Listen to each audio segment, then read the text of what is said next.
Thoughts on the drug epidemic?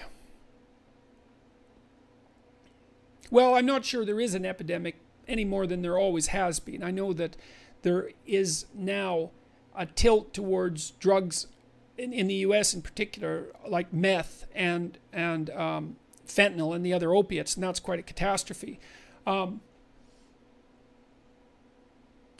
lot of that is occurring among people who don't have meaning in their lives, I would say. And you might think that's a facile answer, but it's not. You know, like here's the rat literature. Like, it's, if you take a rat, lab rat, typical lab rat is, you know, genetically bred to be identical with many other lab rats, and he lives alone in a cage, and he's got a pretty miserable rat life, because rats are social animals and they don't like to live in cages by themselves. And you can get a lab rat in a cage addicted to cocaine in no time flat, and he'll like press a lever for cocaine reward, to pretty much to the exclusion of all else, including sex and often including food.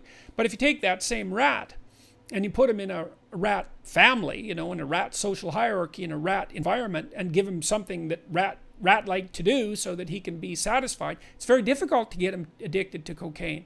And so I would say the reason that people take psychomotor stimulants, and all the drugs of serious abuse are psychomotor stimulants, regardless of what else they might be, they activate the dopaminergic system, which is the system that tracks reward and that is associated, that's activated when you pursue valuable goal-directed behavior.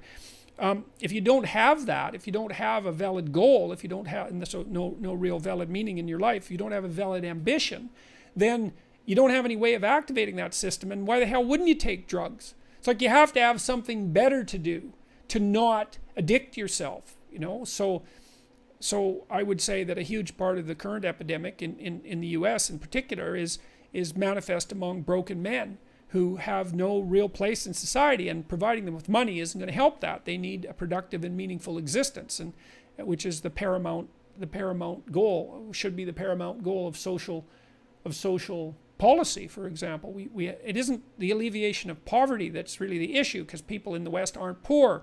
There might be a bit of a distribution problem, but we're not poor. What we have is